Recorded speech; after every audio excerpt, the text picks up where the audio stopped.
Ernie Parsons, having been found guilty by a jury of your peers. I didn't see any jury. Well, they was around. Anyway, what difference does it make? You gunned down Windy Jones, and he was one of our most beloved and respected citizens. I heard he was the town drunk. Well, now that he's dead, he's one of our most beloved and respected citizens. I don't care who he was. I didn't kill him. You've got the right to hear a few words from a preacher. Unfortunately, our preacher's out of town, but luckily, we got Farley Millard here, and he's a feed and grain salesman, and he owns a Bible. No, thanks. Now, what does that mean? I don't want any feed and grain salesman praying over me. I don't want anyone praying over me. I don't believe in that stuff. You ready, Max? Oh. You got one more inalienable right to speak a few last words, and I mean a few. We don't want one of them things where the chem takes off with a Declaration of Independence. Well, go on. Well, I'd just like to say that this is the lousiest town that I've ever been in. Well, I've met a better class folk in a San Francisco opium parlor.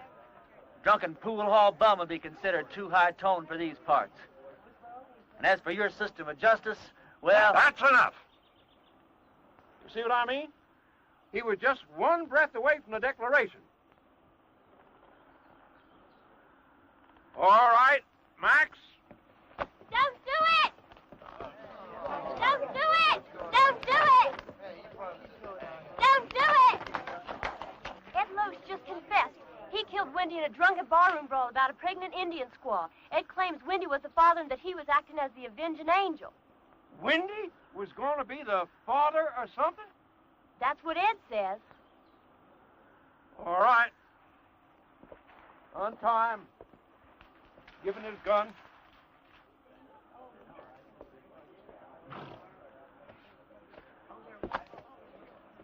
Now, that's the way out of town, son. Take it, keep on going, and don't you never come back. You heard her. I'm not guilty. Even so, we don't want no fast guns in this town. Fast guns right alongside with lepers in this law-abiding community. Can I ride back to town long enough to get some food? That's the way out, son. Don't press your luck.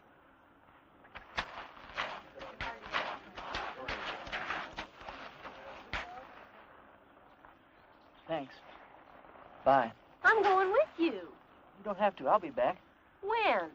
Whatever you do, don't leave town. Wait. Never give up hope. See ya. Ah!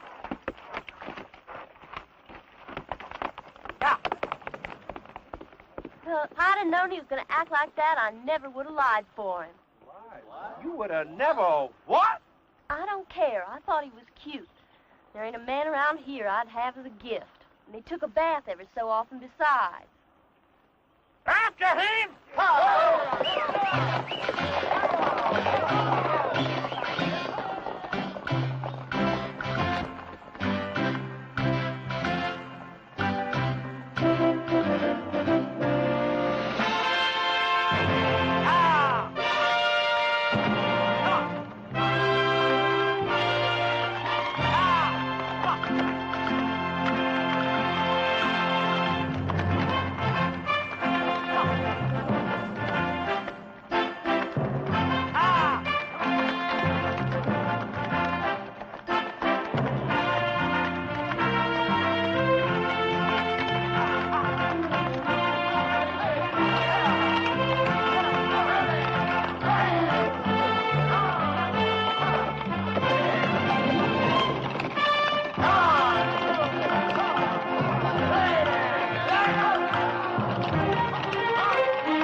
Reverend Frank Fleming.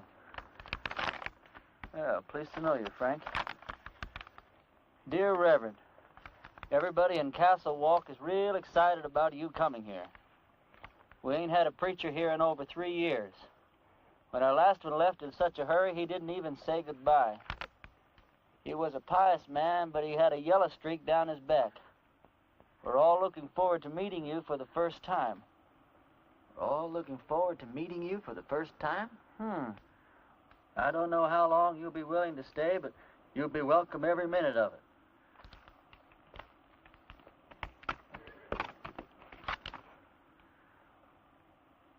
Hear the preacher's horse?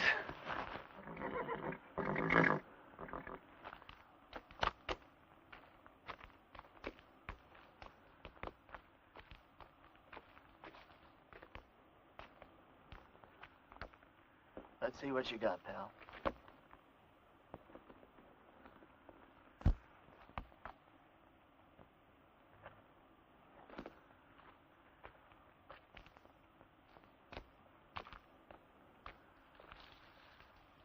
Frank, if ever I catch the guy who did you in, I'll take care of him for you. In the meantime, I'm going to need your clothes and your horse. I got a posse after me for something I didn't do.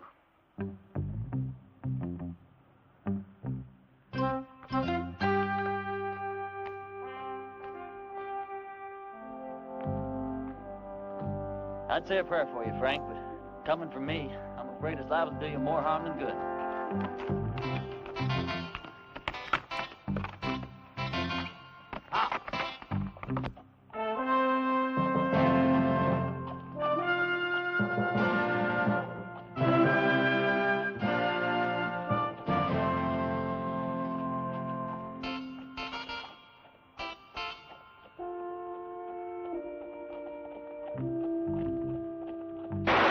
Pull up. This is a hold-up.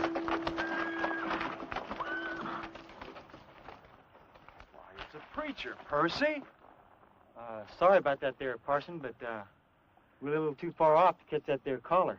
Is there anything we can do for you, Reverend? Either you boys ever heard of a town called Castle Walk? Why, yeah, it's in Arizona. Sure ain't much of a town, though. How far is it from here? Oh, about 150 miles. It's over yonder in that direction. How's your church attendance been lately, boys?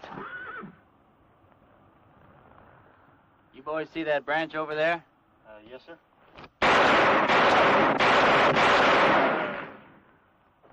That was for the Lord, boys. He loves you, but he hates your profession. Yeah, I can see how I would. I want you boys to go and sin no more.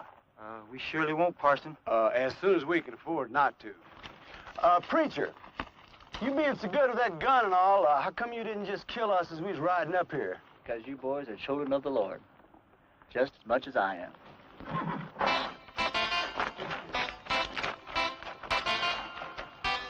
Children of the Lord, huh?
Sorry, Sadie.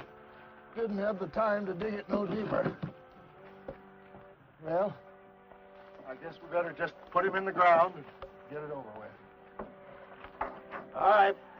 Without even a few words? Mr. Ross didn't say nothing about no words. Said we could have a burying. Mr. Ross didn't say nothing about no words. But Sam was a Christian man. You can't just bury him like a wild dog. Can't we stand up to Mr. Ross just this once? You're leaving here after the burial. We got to stay here and live with him. All right, let's get going.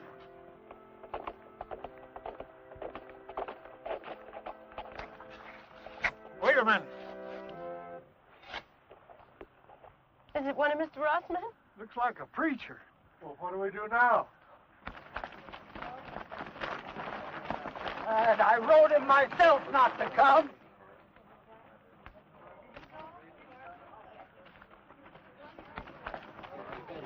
Thank God you're here, Reverend.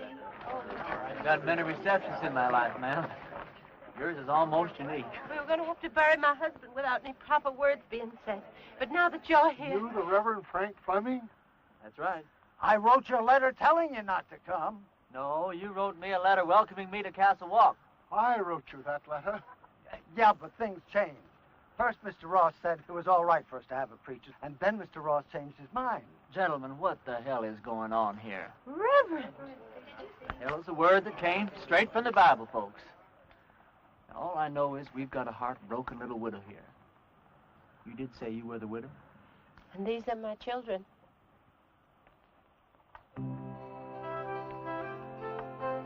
That's a child? She's 18. Oh, she certainly is.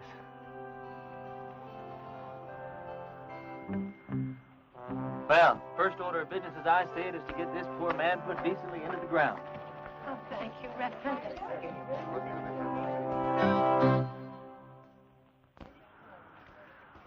Oh, I don't know what Mr. Ross is going to say about this. I haven't been here 5 minutes, and I'm already sick to death of Mr. Ross. Come on, let's bow our heads.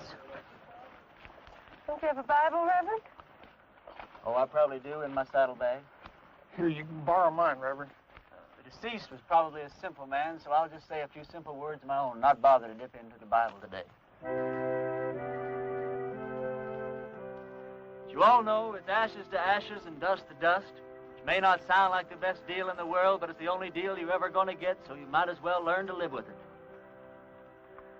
I didn't know the late deceased, but some of the works he left behind are mighty impressive.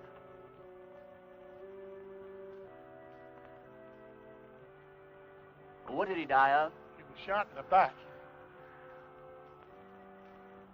May the full wrath of the Lord fall on people who shoot other people in the back. It's a rotten, sinful way to make a living. Amen. Amen. I can't thank you enough, Reverend. I'd like to say more, but Mr. Ross only gave us half an hour to get out of town after the funeral. You're leaving town? You taking her with you? Mr. Ross said we all had to go. Who is this Mr. Ross? He's a mean, miserable, murdering thief, and he runs everybody in this part of the country. There ain't a soul of us that had a single, solitary, happy day since he rode in here and took over. He's going to hear every word that you said. Yeah, and he'll probably kill me. But at least I got to say something that should have been said before I died. Why is he running this woman out of town? My husband, Sam, was the only man in these parts to stand up to Mr. Ross. So he had Sam killed. He let us take one wagon load of our things. We'd better get started. Ma'am, the only place you're going is back to your ranch. I'm sure with the help of all these fine citizens that we can make Mr. Ross see the error of his ways. Reverend, you don't understand the situation around here. Mr. Ross is a powerful, powerful man. He's got money and influence. And he's got 20 top gunfighters working for him. Before I tell you people what I really think of you, I'm going to tell you something about gunfighters. Now, Ross doesn't have 20 top gunfighters working for him because there ain't 20 top gunfighters in the whole U.S. of A. Now, what Ross probably does have is about 15 cowboys that wear guns for ornaments. They do just fine at shooting up a saloon or making some terrified dude dance a little jig. Ross has probably got about 3 men who are pretty good at getting their guns out of their holsters, but no good at hitting anything once they do. Which leaves about 2 or 3 men that might honestly be called gunfighters. Not top gunfighters. More like second or third raters. So you see, you folks have been letting yourselves be rousted around by a bunch of 2-bit yahoos. How come you know so much about gunfighters, Reverend? The Lord's work takes one to many places in many climes. Matthew 31. There ain't no Matthew 31. Well, there ought to be. Widow, I want you and your family to get in the wagon. I'm going to drive you home. You're going to sit next to me.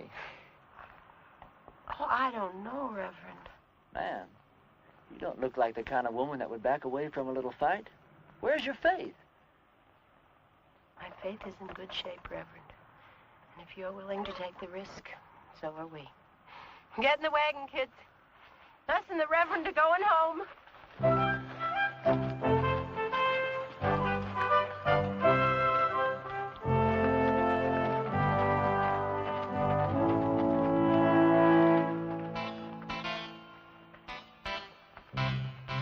The lives of this family will be on your soul, Reverend. Oh, Reverend. Yeah. A couple of Ross's men are in town and they're pretty liquored up. That was their first mistake.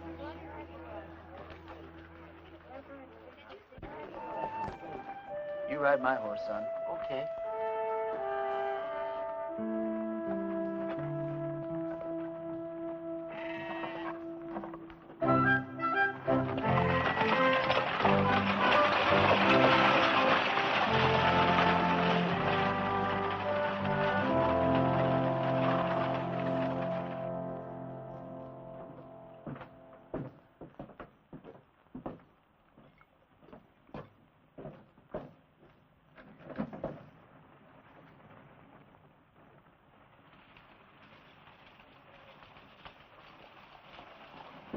Let's go have some fun.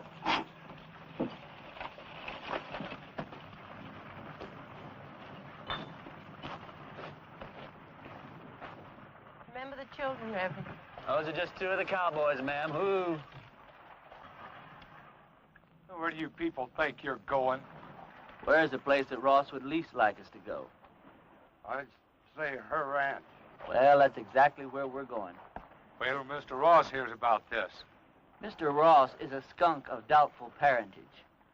Mr. Ross is so low he could walk under a rattlesnake's belly wearing a high hat. And that's what I think of Mr. Ross without ever having met the man. Now, that was indecisive, cowboy. Could have very easily cost you your unimportant life.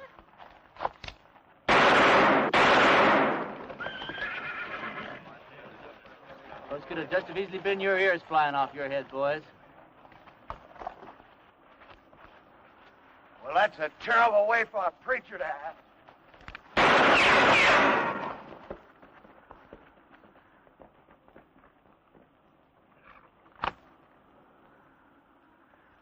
The Lord wants someone to move. He wants them to move.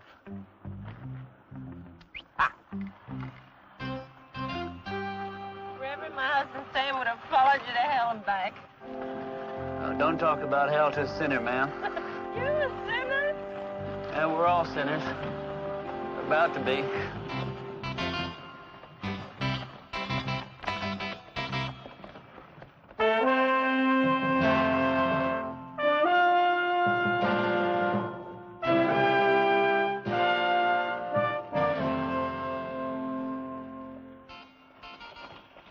All right, kids, as soon as we stop, I want you to get the wagon unloaded. I want to get this family settled in before dark.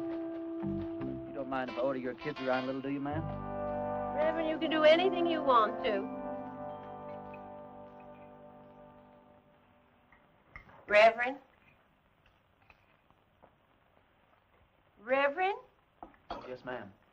Reverend, this hole in the back of your coat, it looks like a bullet hole. Well, that'd be my guess, ma'am. You guessed? How could a man be shot in the back and not know it? Well, I was carrying that coat over my arm when the shooting took place.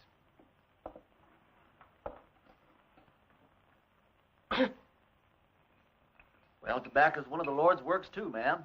I'll get my things and fix your coat. Do you think Mr. Ross and his men are going to come down and get us tonight? No, not tonight, honey. I'd imagine that Sunday in church would be where he makes his first play. Aren't you scared at all? Oh, I'm scared, all right, Sally. But not the kind of scare that'd make me knuckle under to the likes of that Ross.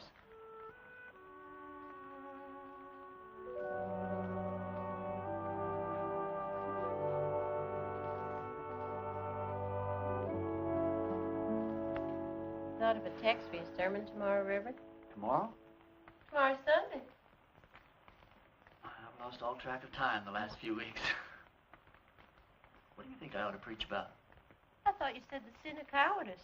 Yeah, that's not bad either. Thought you probably had some favorite passage from the Bible to illustrate your point. Oh, I do. Several of them, as a matter of fact.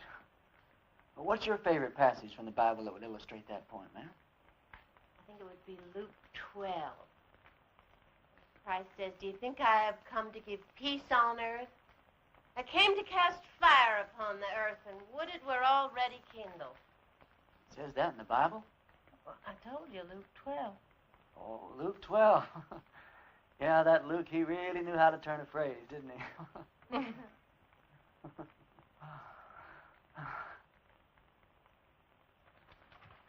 your clothes up for the services. I'd appreciate that. You don't happen to have a Bible around, do you? I seem to misplaced my glasses. Did you turn to that spot in Luke that your mother was talking about? It's right here. You don't wear glasses. You know something, you're right. I don't know what got into me.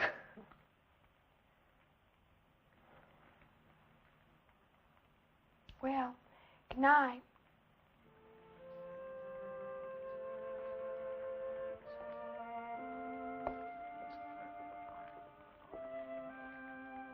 Good night.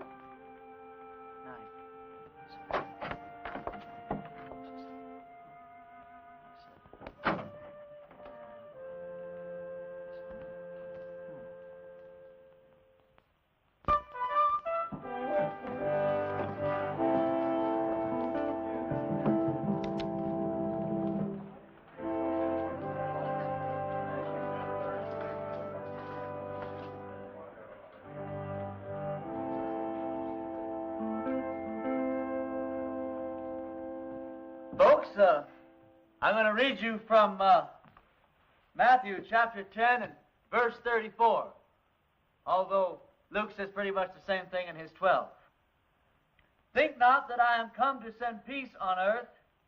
I came not to send peace, but a sword." Now, I don't know what that means to you, but I know what it means to me. It means that while God loves peace, when the occasion arises, He's not reluctant to use the sword. Matter of fact, when the occasion calls for it, He might become downright irritated if you don't use the sword, or the gun, or the rope, or whatever's handy.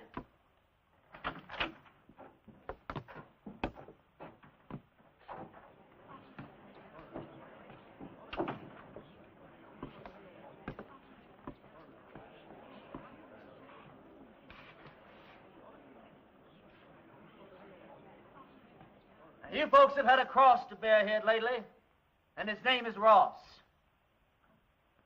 They say that people get the kind of lives they deserve, and I guess they do. But when men won't fight for their wives, women, and children, and when their women won't make them fight for what's right, then these people don't deserve any kind of lives at all.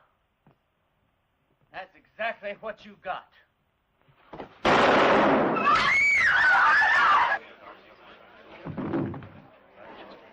Get his gun.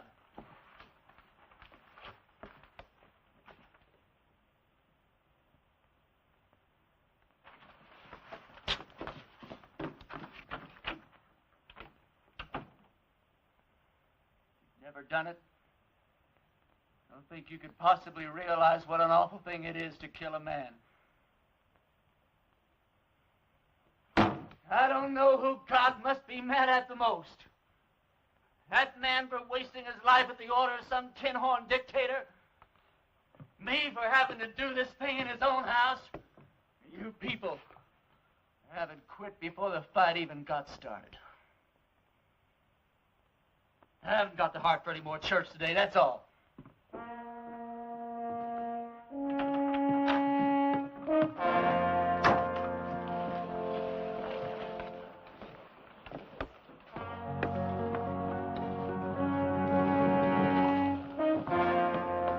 Ross and a couple of his men are outside.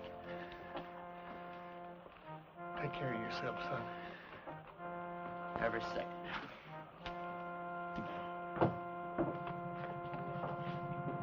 Bring that body outside.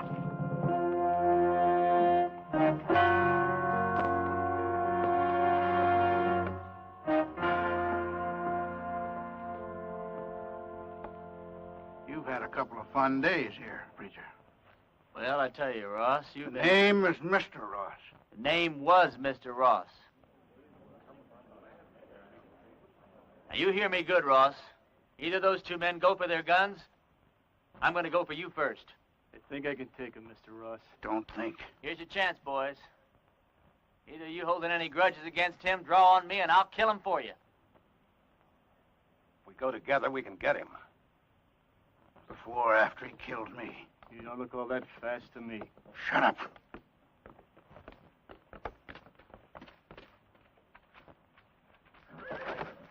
Friend of yours, Ross? All right, preacher. You pulled yourself off a nice little grandstand play for the folks. Now, I want you out of town. Who killed Sam Underwood, you or one of your men? I'm going to find out if I have to take the whole bunch of you to pieces. Give me the word. I'm sure I can beat him. We'll go on back to the ranch. I'll be there in a minute. You sure? Now.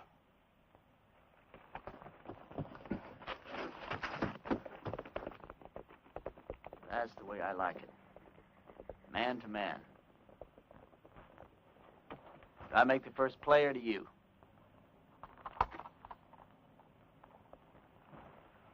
I just changed my mind, preacher. I don't want you out of town. I want you right here where I can get you anytime I want you. Service is next Sunday at 10 o'clock, and there's a 4-bit fine for being late.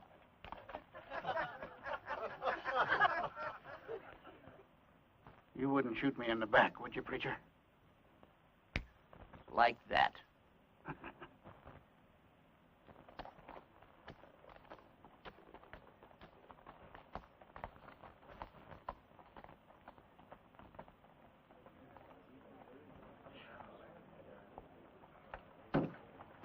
Any of you folks think your preacher doesn't deserve a drink after the events of this morning? Well, we just don't believe in the same God, that's all. Some of you boys plan him, will you?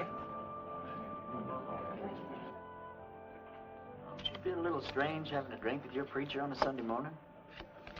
No. How come? You know, about 10 or 12 years ago, I took a trip up to Cheyenne. Come across this altercation between a 19-year-old kid and one of the top gunslingers in that part of the country at that time. This kid, he didn't want no part of the fight, but this gunny was drunk. He kept at it, and finally the kid had to go for his gun or get blasted right there in these tracks. It was plumb pitiful. How? This kid was the fastest thing I ever seen. Caught that gunny flat-footed. Why, he was dead before God got the news. I inquired around, found out this kid's name was Ernie Parson. Ernie, what are you doing here in Castle Walk dressed up in that preacher's outfit? It's a wrong guess, Billy. You know, once you've seen a top man handle himself in a gunfight, you never forget one little detail. What do you want him for, anyway? Doesn't matter. I didn't do it. They'll hang me just like I did if they catch me. Did you kill Frank Fleming? Oh, of course not. Came across his body in the hills, and he was already dead. I was half starved, no place to go, so I took his clothes and horse and came here. All right. I'll ride back to the ranch, tell the widow and the kids goodbye, and then I'll move on. Why, Lee, you're the answer to our prayers, Ernie. No, I'm not, Billy. Don't let these clothes fool you. God moves in mysterious ways, boy. Not that mysterious. Look, Billy, what I'd like to know is if I do stick around here, how much help can I count on from these God-fearing people? Almost none. Almost none? None.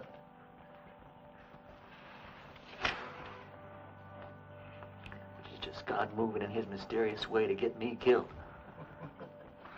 God will smite the sinners of Castle Walk just as surely as he smote the Philistines. Smote.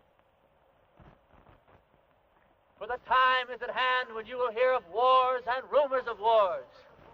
Be not afraid, for this must first take place.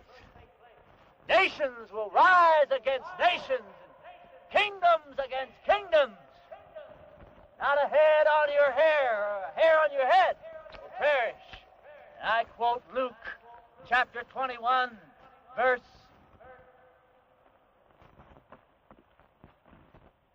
Luke chapter 21 and verse 23. For there shall be great distress in the land, wrath upon his people.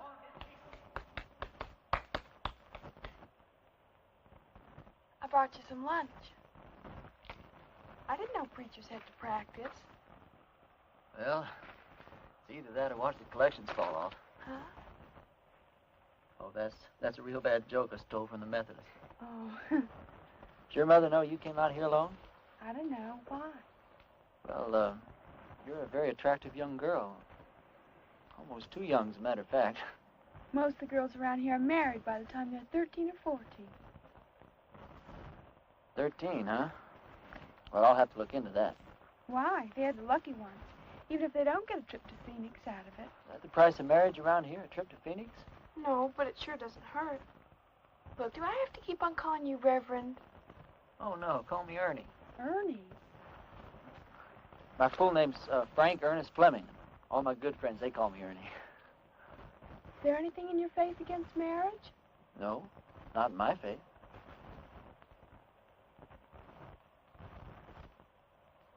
Look, Sally, sit down. This conversation isn't going in exactly the direction I planned. I mean, you know, marriage is just fine. I was real glad that my parents believed in it. But, well, there's other things, too.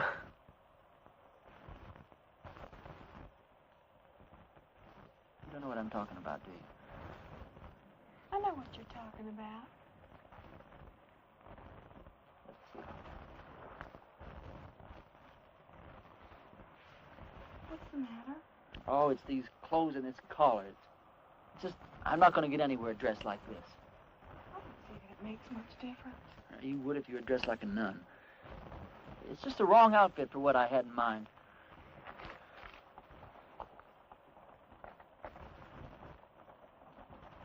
Hey, preacher! I gotta talk to you! Hi, Sal. Hi. It's real important.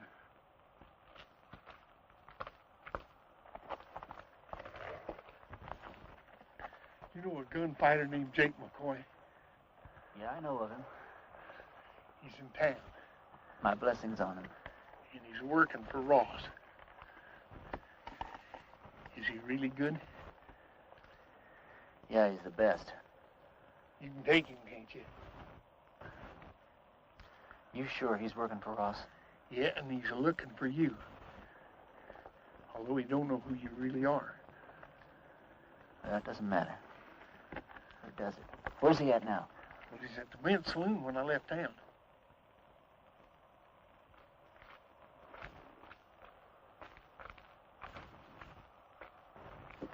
You're going to have to ride back to the ranch alone.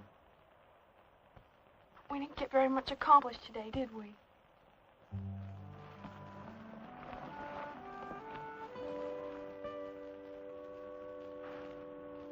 Can't you just feel the ice breaking all around us?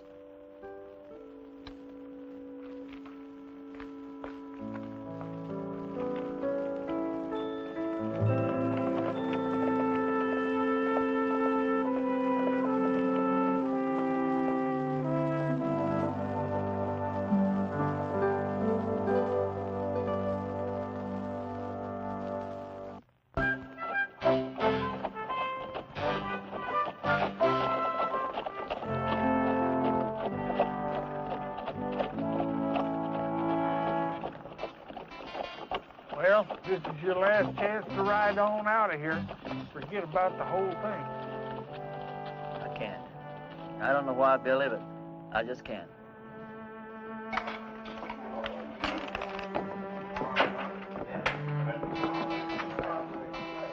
Phim will be on him at the table. He's already spotted you.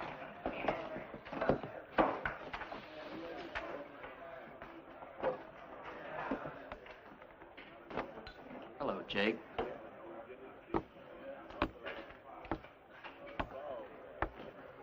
I was just about to go looking for you.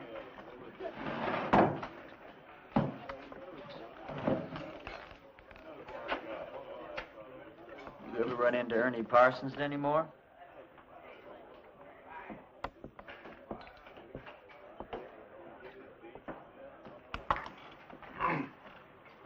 I've never run into Ernie Parsons. Any time, any place at all, ever.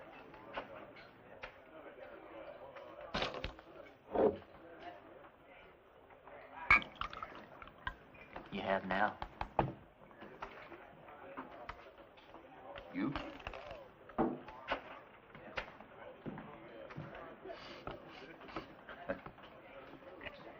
You going to the church? Into hiding for the winter. Oh. I always heard you were kind of smart. I never heard that about you.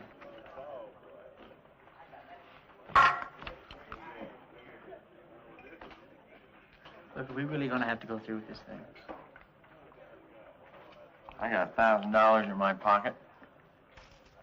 And the girl waiting for me in Boulder City says I gotta go through with it. You all that sure you can beat me? You all that sure I can't? The only thing I hate is a stupid, senseless fight.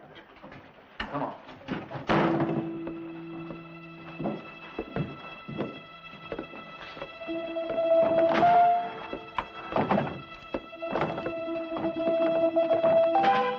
Well, how do you want to do this?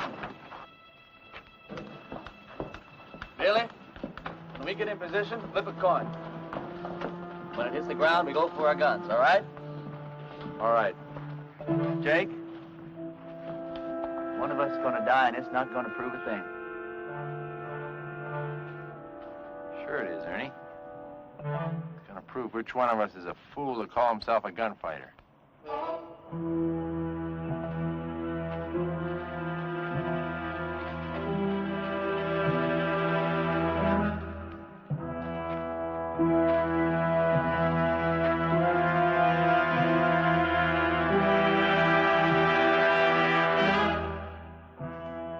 Ready?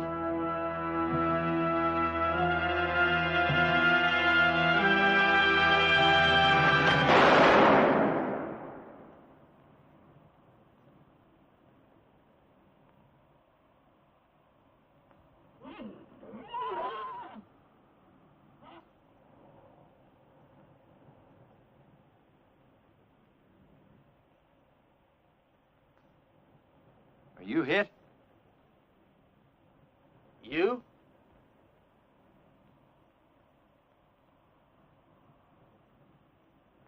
Did you ever miss from this distance before? Never. Me neither. Want to try again? No. No, I think somebody's trying to tell us something. You put your gun away. I'm going to get on my horse and get out of this place.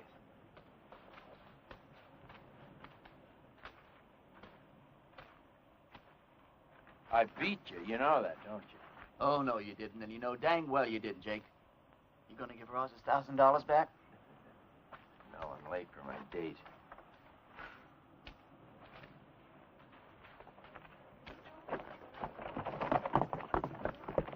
You folks see those bullets hit? I don't think it hit anywhere, Reverend. That's just plain silly.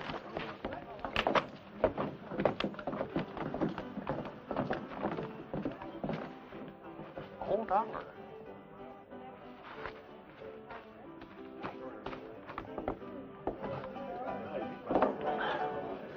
This is how those stupid legends get started.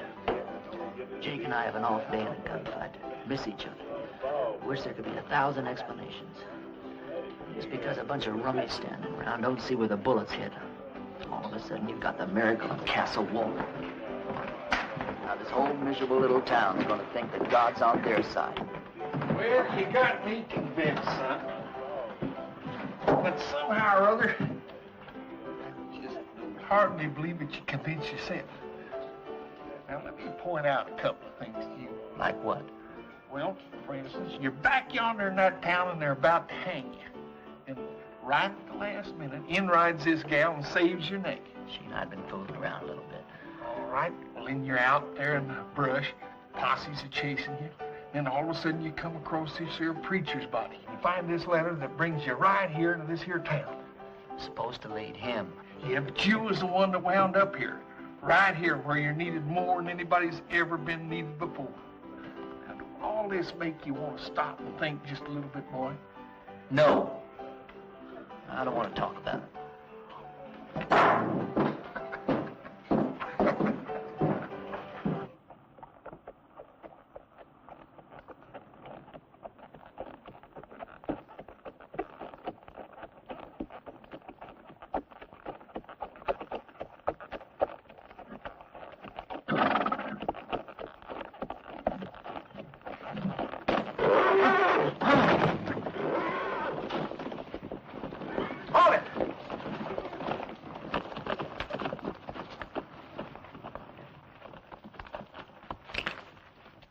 You should have listened to me when I told you to get out of town.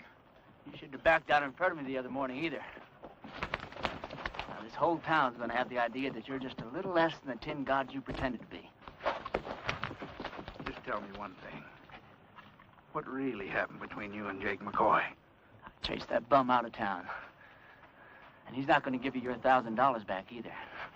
He said to tell you that's the price he charges for shaking hands with scum like you. Get on with it. Prayer man, you drop that rope real slow.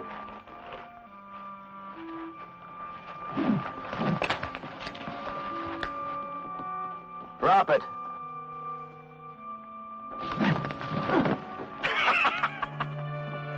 You ain't getting out of town fast enough, preacher.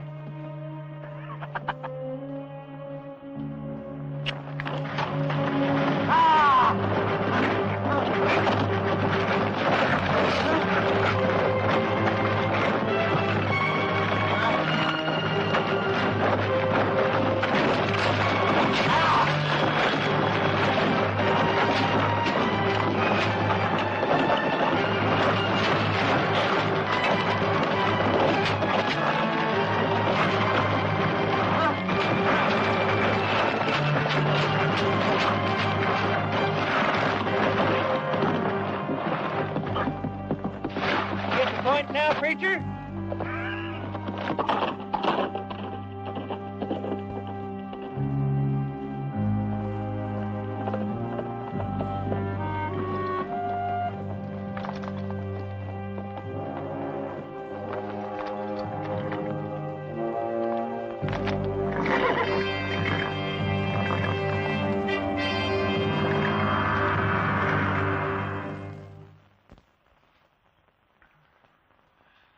Bunkhouse of our ranch. I thought it would scare the kids if they saw you like this. How'd you find me? When you didn't come home last night, I set out to look for you.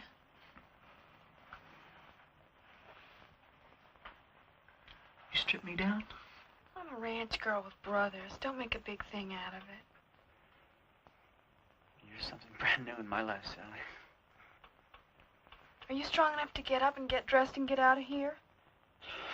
Doesn't matter whether I am or not, I've got to do it. You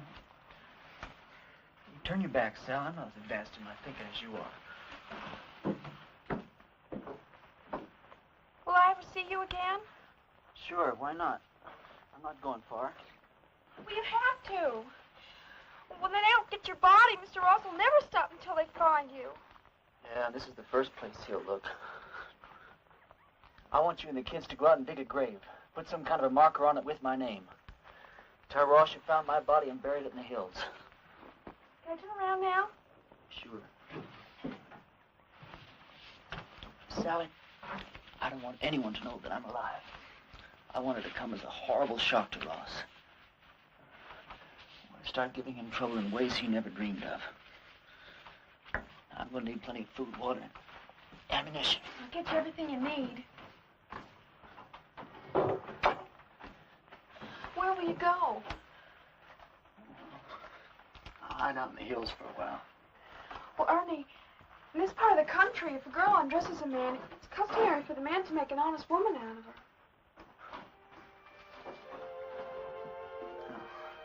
I'm sure that's true in every part of the country.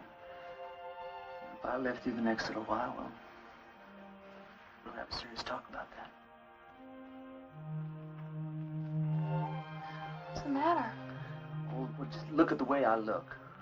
Well, it's always something, isn't it? You don't like the way you're dressed. You don't like the way you look.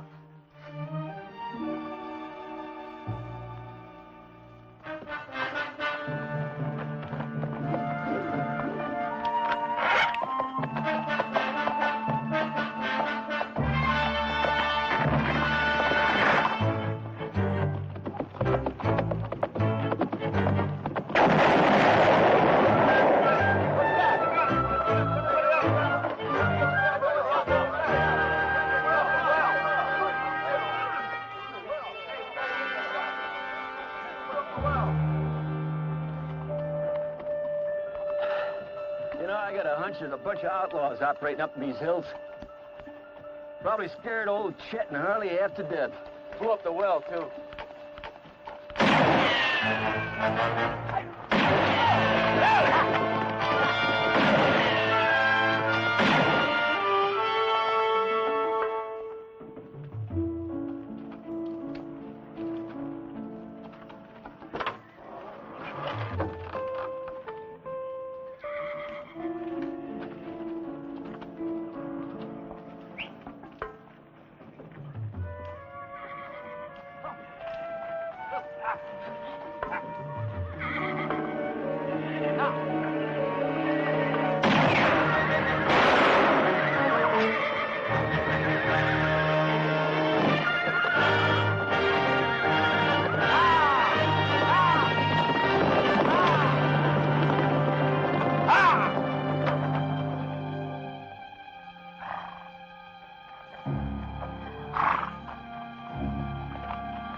Nobody there at all. What do you mean? Dragging a preacher through the cactus. Them people don't have to stay dead unless they want to.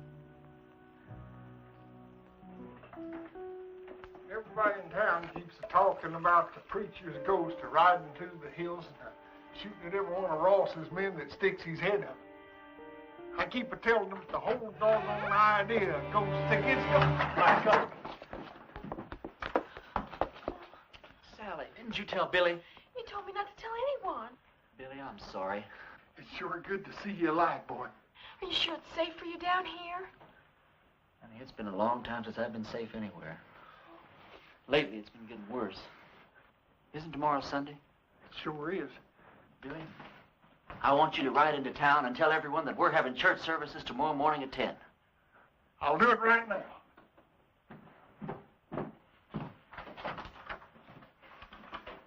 Sally told you our plans, ma'am?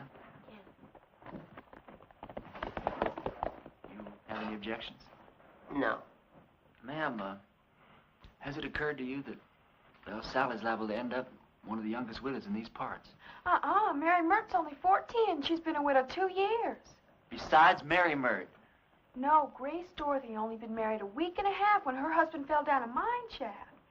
You know how old she is. Sally, could we take a walk outside? Excuse us, ma'am. Sally, the reason I brought you out here is, well, one of the reasons. If we're going to be husband and wife, then you've got a right to be in on the decisions that affect the both of us. You understand? Now, if I stay here and fight it out with Ross and his men, the chances are very good that I'll be killed. But on the other hand, we could leave here tonight, get married the very first town we come to, go someplace we both like and settle down and just have a wonderful life for ourselves. It's all up to you, Sally. You just say the word. Well, Mom always said never throw yourself in between a man and what he thinks he's got to do. Well, I won't kid you, Sally. I'm a little disappointed in that answer. No, it's all right. I got the strangest feeling that I've been pointed straight toward this shootout ever since the day I was born. There wasn't a thing in the world I could do about it. Billy says it's God moving in his mysterious way. Me? Well, I just don't know. You very religious, Sally? Why do men have to talk and talk? Can't you be quiet and get on with what you're supposed to be doing? Yes, ma'am.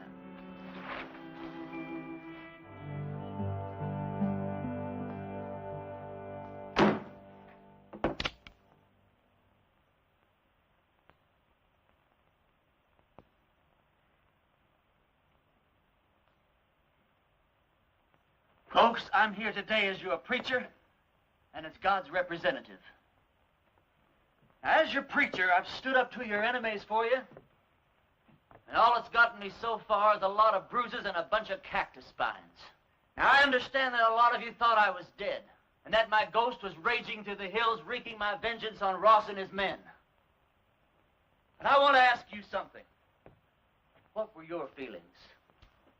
Were you scared that you might have an angry ghost raging in your hills? Or were you ashamed because not a single one of you came out to see if I was alive or if I might not need some help? Well, I'm warning you people. While you're sitting around waiting for God and me to do your work for you, God just might have some plans of his own.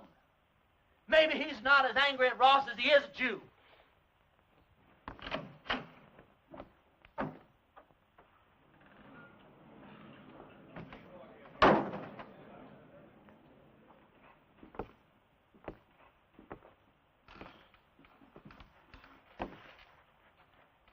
I'm not armed.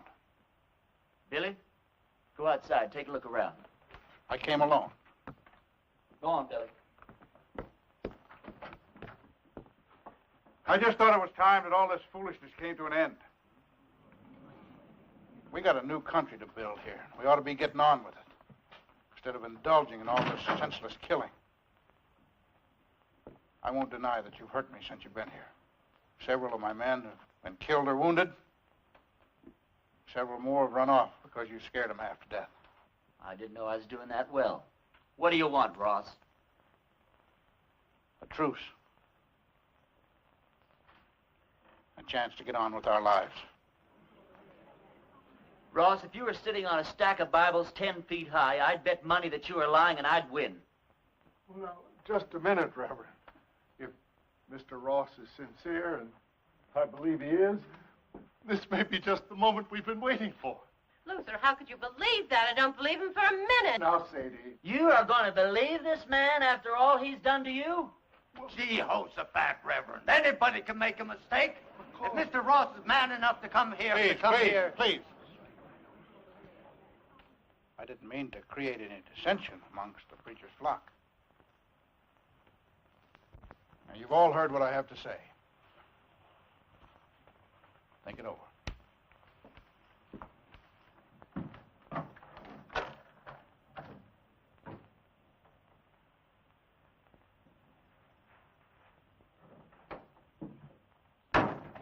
Well, I think we ought to accept the proposition. Well, I think you're right.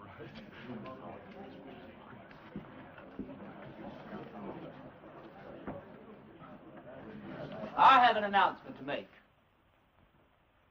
Miss Sally Underwood and I are going to be married tomorrow morning at 11. You're all invited. The second the ceremony is over, my wife and I will be leaving this God-forsaken town for good. The ceremony won't take place here at the church. It'll be at the Mint Saloon. You can say what you want about those people at the Mint, but they know why they're there and they do something about it.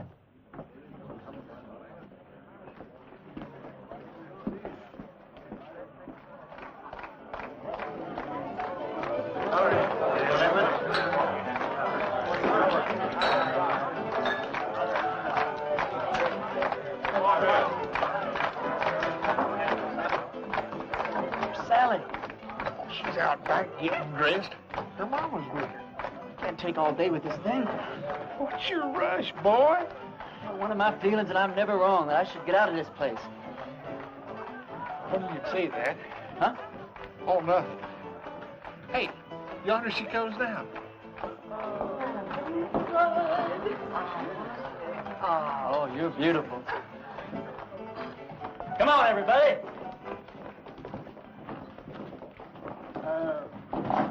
Don't you get the feeling that maybe something's missing here? I mean, who's going to perform the ceremony? You're the only preacher around here. Well, I don't know of any law that says I can't delegate my otherworldly powers. You marry us, Billy. Oh, yes, Billy, Well, I don't know about the legality of all this. Oh, never mind the legality. It's the spirit that counts. Well, Now, I take Sally to be my wedded wife. You go on from there. well, dearly beloveds, we are gathered here today to unite this couple in holy. What's that? Reverend, you were right. Ross and his men have bypassed the town, and they're circling around, and they're coming in that way. Well, he's let us down again. Hold it down, hold it down. How many men? I counted 14, including Ross. How long before they get here? Not more than 5 minutes. Well, 5 minutes is plenty of time. Go on with what you were saying, Billy. I'll have to get ready for Ross, otherwise I won't stand a chance. We'll have to finish this thing later. All right, folks, this is it. Now you see how much his word means. Ross and his men are coming into town for just one reason, to get me. Because he knows if he kills me, there won't be enough fight left in the rest of you to hold off a bunch of sick old ladies. This thing works two ways. Now, if I can get Ross first, then his men won't have any reason to go on with the fight. So all I'll need is some of you to keep his men pinned down while I take care of Ross.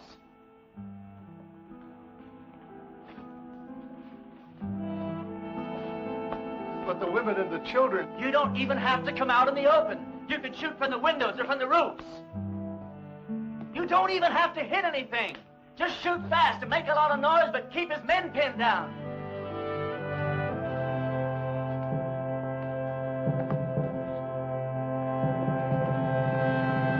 Can't believe it, Reverend, I'm with you. Give Ma and me a couple of rifles. Well, you said we didn't have to hit anything, just make a lot of noise. You don't think I'd take a chance with you, do you? Come on, Billy. Give me the keys to the hardware store. Barbershop. I don't hate you people. I guess you just can't help the way you are. Well, I ain't gonna be that easy on you. Ernie, there's something else that you ought to know about. I'd have told you sooner, but, well, I didn't want to spoil the wedding. Well, that sheriff that wanted to hang you, he's here in town. Where? Over at my place. I told him I was the sheriff here. It's one that I got off our last late sheriff. Anyhow, I told him if he'd wait there while I'd round you up and bring you into him. How'd he find me? Oh, him and that posse come across Frank Fleming's body. One of them old boys knew Frank. They figured that you'd switch clothes with him. Well, if he wants me, he's just going to have to get in line behind Ross and those other 13 men. You take the barbershop. Ernie, when this thing's over with, though, you got to get out of town. That's all there is to it. Billy, what the hell makes you think we're going to live through this thing?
Sheriff.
You all right?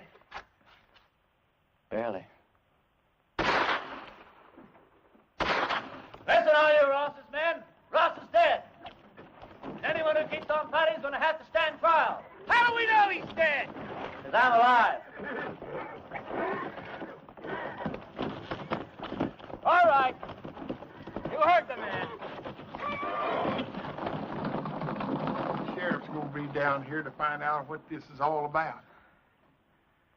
Yeah, I know. Billy, get my horse and meet me out back, huh?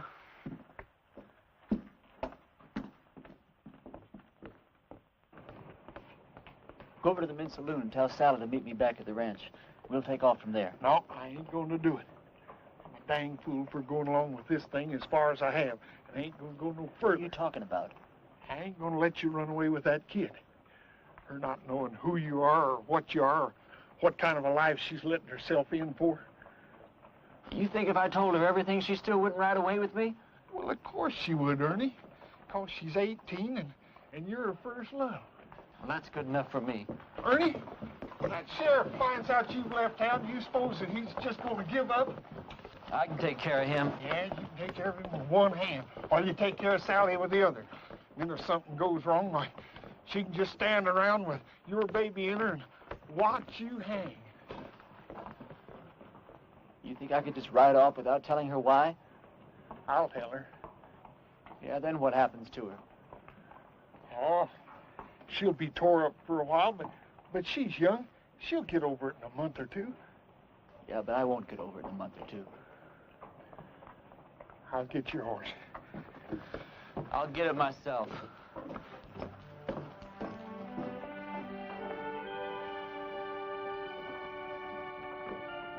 Ernie, this town owes you a whole lot, but it don't owe you Sally. Can't make any promises.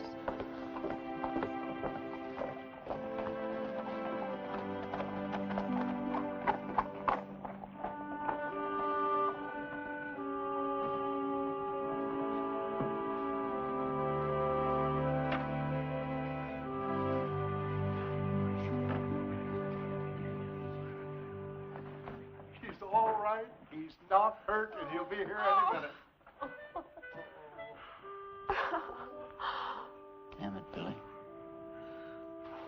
You're right.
Blessings on you, Well, Reverend. thank you.